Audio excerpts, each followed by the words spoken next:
Under the seductive glow of the Jamaican moon, Zara stands torn between the man she married and the shadow that never truly left her. But as secrets shimmer beneath the surface, one quiet look threatens to unravel everything she thought was perfect, leaving us to wonder, is the real danger love or betrayal? Just weeks prior, Marcus and Zara's wedding had filled the society pages, a lavish affair, a spectacle of wealth and influence. Their honeymoon, no less grand, was a retreat to the exclusive, opulent private villas of Ocho Rios, Jamaica. It was designed as a fantasy, a respite from the world, a place where dreams were supposed to take root. What made this dream trip unusual was Elias's presence. He insisted on accompanying them, framing it as a family bonding experience. His generosity was immense. He had personally funded every luxury, from the villa to the private chef. Zara, though, felt a tremor of unease. She barely knew him, and his intensity unsettled her. Marcus, ever dismissive of her concerns, assured her it was just his father's way of showing affection. The first days dissolved into a haze of sun-drenched perfection, days filled with rum cocktails, long walks along the shore, and candle-lit dinners. Elias maintained a respectful distance, spending his time alone or with resort executives. When they did gather, he was attentive, often complimenting Zara's intelligence and grace. She attributed it to politeness, ignoring the subtle warmth that spread through her when his eyes lingered just a moment too long. But beneath the surface, a subtle current began to shift. Marcus, quickly drawn back into his work, spent more time secluded in the villa's office. Elias, however, was always available, always listening. A quiet intimacy grew between them, a shared space that Marcus's growing absence seemed to expand. The dream was slowly fraying at the edges. The tranquil waves of Ocho Rios whispered secrets, but none as dark as the one slowly unfurling beneath the surface of this family vacation. A dangerous seed had been planted, and paradise was about to become its fertile ground. The honeymoon's facade cracked. Marcus, the empire's heir, became a ghost within the villa, consumed by endless business calls and virtual meetings. His phone, a constant tether to his corporate world, became a wall between them. Hours stretched into an eternity for Zara, the lavish suite transforming into a lonely chamber. The dream of a shared future felt like a solitary pursuit. Into this widening chasm stepped Elias. He didn't intrude. He simply filled the void Marcus left. Over breakfast, he'd ask about Zara's textile art, genuinely listening as she spoke of colors and textures. He noticed the small things, the way she preferred her coffee, the quiet flicker of disappointment in her eyes when Marcus canceled dinner for a late-night call. He was composed, attentive, a stark contrast to her busy husband. Elias became not just a presence, but a confidant. Zara battled a growing emptiness. She felt unseen, unheard. Her attempts to bridge the distance with Marcus were met with a dismissive wave of the hand or a sharp, "This is real life, Zara. I'm building a legacy for us." Each word chipped away at her resolve, leaving her increasingly adrift in the supposed paradise. One sweltering afternoon, Marcus was on a conference call. Zara found Elias by the pool, shading himself beneath a palm. Their conversation flowed effortlessly, drifting from casual observations to deeper, more personal confessions. As Elias reached for a shared pitcher of iced tea, his fingers brushed hers. A fleeting contact, yet it lingered, sending a jolt through Zara. Their eyes met, holding for a beat too long. A quiet warmth spread through her, something more than polite acknowledgement. It was a dangerous spark. Later, alone in her room, Zara replayed that moment. The touch, the look. A profound unease settled over her. This was Marcus's father, her father-in-law. Yet a forbidden fascination stirred within her, a recognition of being truly seen. A rhetorical question echoed in her mind. How quickly could a woman starved for affection find herself drawn to the very hand that threatened to dismantle her entire world? She fought it, chastised herself, even considered packing her bags and leaving. But the seed of desire, once planted, had taken root. The invisible line between solace and seduction blurred, threatening to shatter not just a marriage, but the very foundation of trust within a family. Zara had pulled back, but the magnetic pull of forbidden desire had now found its anchor. There was no going back from the feeling it had ignited. The initial forbidden touch blossomed into a clandestine rhythm. Stolen glances became lingering stares across dinner tables. Hushed conversations evolved into hushed phone calls from secluded corners of the villa. Every chance encounter by the pool or on the beach became a deliberate choreography of yearning. The constant risk of exposure intensified their desire, making each shared moment a dangerous thrill. It was a Wednesday night. Marcus, after a particularly heated business call, stormed out of the villa, slamming the door. Zara stood trembling, the sting of his cold words still fresh. Elias appeared behind her, concern etched on his face. He pulled her into his arms. This time, she didn't resist. His embrace offered a warmth, a steady safety Marcus never provided. She buried her face in his chest, allowing months of guarded emotion to break free. Their lips met, desperate, hungry. They stumbled into a guest bedroom, abandoning all pretense, all guilt, with every fervent kiss. For that hour, the world outside ceased to exist. There was only heat, breath, tangled sheets, and the pulse of a union that should never have been. Marcus returned to the villa much earlier than expected.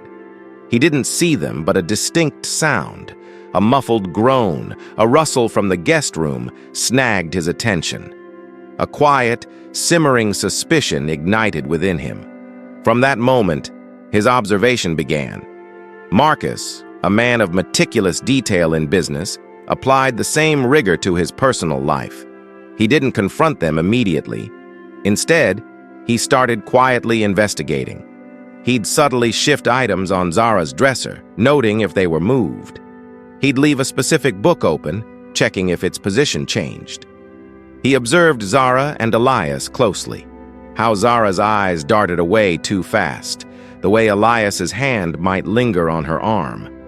He found nothing incriminating on her phone, call logs cleared, drafts unsent, messages deleted, but the absence of evidence only solidified his conviction. This was no fleeting lust. Something deeper, far more calculated was at play. He wasn't just a workaholic. He was a methodical, vengeful man. Zara began to convince herself this wasn't mere physical craving. This was love. Elias saw her, truly listened, made her feel alive in a way Marcus hadn't in months. This feeling, this illusion of connection, became her sustenance, a stark contrast to Marcus's growing indifference. Then came the terrifying reality. Zara missed her period. She dismissed it at first, stress, travel, routine changes. But a second week passed. Her chest tightened with dread.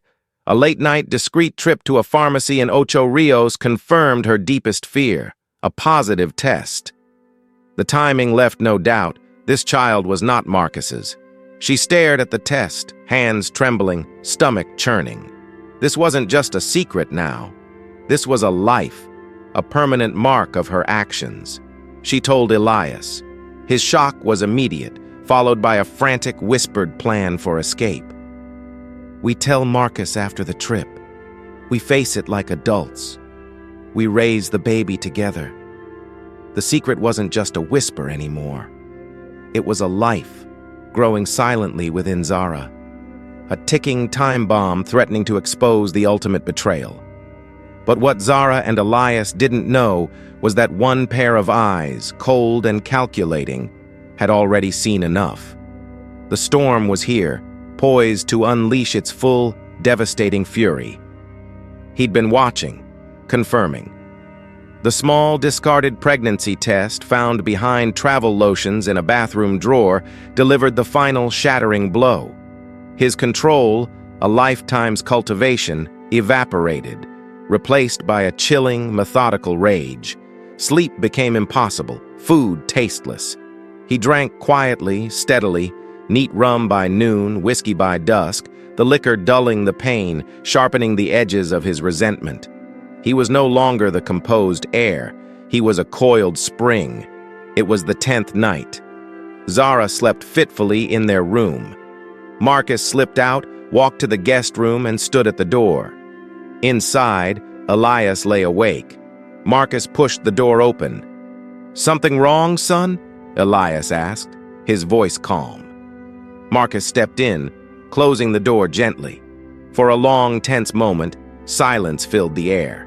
Then Marcus's voice, low and trembling, cut through it. "You taught me loyalty, Father. Was it just a lesson for me? Not for you?" Elias's face tightened. "It wasn't like that." "No?" Marcus's voice cracked. "Then tell me, because from where I stand, you stole my wife and got her pregnant." The words were a fuse. Marcus lunged, fists clenched, fury exploding. They crashed into the nightstand, sending a lamp spinning. Elias pushed him back, but Marcus came harder, a growl rising from deep within his chest. Punches flew. "You were supposed to protect me!" Marcus screamed. "You were my father!" Years of repressed pain, betrayal, and rage spilled out in a savage, raw fight. Blood marked the white walls. Grunts of pain mixed with the splintering of furniture. Zara woke with a jolt, her heart hammering. The sounds of breaking objects, violent grunts. She ran to the guest room, pushed the door open, and stopped cold. Marcus stood over Elias, blood on his knuckles, tears streaming down his face. Elias lay slumped against the corner wall, breathing ragged, his face swollen and bleeding. Zara screamed, "Stop, Marcus! Please!" He turned to her, eyes wild, filled with betrayal and a darkness she'd never seen. "Why?" he asked, his voice barely above a whisper. "Why him?" Tears streamed down her face. "I don't know," she choked out. He staggered back, grabbed the dresser for balance. Then, quietly, he muttered, "It's all gone. Everything. It's all gone." He stepped out of the room, walked down the hallway, and disappeared into the villa's shadows. No one slept that night. The silence that followed was louder than the violence before it. The dream honeymoon lay shattered, drenched in blood and despair. The silence that followed was suffocating, a chilling promise that the true price of their betrayal had yet to be paid. For a man broken to his core, the next choice would be irreversible, and far more tragic than any had foreseen. The morning after the fight, a suffocating silence hung over the villa. Marcus's absence was a physical weight. Zara and Elias were trapped in a numb limbo, fear and guilt heavy in the air. The remnants of destruction, overturned furniture, blood stains, served as stark reminders. Hours passed. Marcus remained unseen, locked away in their master bedroom. Zara's anxiety mounted, a cold dread replacing her initial shock. He had always been a man of swift action, never one to retreat. The quiet from his room was more unsettling than any scream. Zara couldn't bear it any longer. She approached the bedroom door, her hand finding the cold handle. "Marcus," she called softly, her voice trembling. No response. Panic flared. She tried the handle again. It was unlocked. The door creaked open slowly. What Zara saw inside would forever haunt her. Marcus lay still on the floor. An empty bottle of pills rested on the nightstand beside him. His face was pale. A thin line of blood traced his lips. He had overdosed. "Marcus!" Zara screamed, rushing to his side, shaking him, pleading for him to wake, but it was too late. Elias stepped back, his face draining of all color. His hero, his son, the man who built an empire, was gone. In the chilling aftermath of his death, one question echoed louder than any scream. Was this the final, desperate act of a broken man, or was it the ultimate, devastating consequence of a secret so toxic it devoured everything in its path? The local authorities arrived swiftly. The investigation was quick. No signs of struggle, no indication of foul play. The verdict: a suicide. Whispers of marital discord and betrayal circulated, but publicly it was clear. A broken man had reached his end. Zara stood isolated as the villa became a crime scene. Her mind raced. What now? The secret pregnancy, the affair, the man she married gone. She carried the unbearable weight of her actions, alone. The paradise of Ocho Rios had become a tomb. A life had ended, but the consequences of a forbidden love were only just beginning to truly unfold. The blood had spilled, but the stain would never wash away. Months later, Zara stepped off the bus into the humid air of Spanish Town, Jamaica.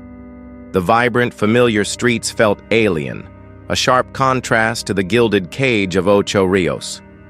She was cloaked in grief, her pregnancy a tightly held secret, hidden beneath loose clothing. Elias had vanished, leaving her utterly alone, facing a future she couldn't comprehend. As her belly swelled, the truth became undeniable. Her own parents in Spanish Town, observant and stern, confronted her. The horror of the father-in-law's involvement, the betrayal of their family, cast a cold shadow. The judgment was harsh, the family bond irreparably damaged. Zara gave birth to a baby girl, a tiny, innocent life. Yet her joy was profoundly overshadowed by the tragic circumstances of Marcus's death and the layers of lies that had led to her current solitude. Zara tried to rebuild her life in Spanish Town, seeking solace in her textile art, hoping to create beauty from chaos. But the ghosts of Ocho Rios haunted her. The man she fell for, the father of her child, Elias, never returned. He left her with only their child and the echoes of a shattered past. As Zara looked at her daughter, she knew her life was irrevocably changed. The secrets, the lies, the pain, they were now part of her, woven into her new existence. The story of Zara stands as a stark reflection on the destructive nature of secrets, the slow poison of emotional neglect, and how the pursuit of fleeting comfort can lead to irreversible tragedy. It emphasizes that ignoring early warning signs or avoiding difficult conversations can lead to catastrophic outcomes, especially when trust is profoundly broken within family. This is a grim reminder that paradise can quickly become a prison when built on foundations of deceit and desperation. The most beautiful settings cannot hide the rot that festered when emotional needs are ignored and forbidden desires are indulged. The true cost of betrayal is often paid in lives, shattering not just individuals, but entire family legacies.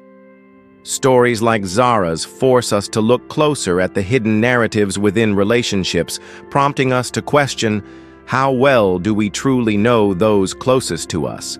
And what dark impulses lie beneath even the most polished facades?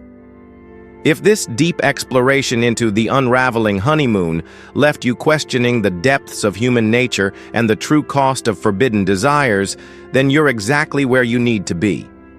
Hit that subscribe button, turn on notifications, and join Eyewitness True Crime Stories as we continue to explore the most compelling and often tragic true crime narratives. Stories designed not just to entertain, but to uncover the profound lessons hidden in humanity's darkest corners.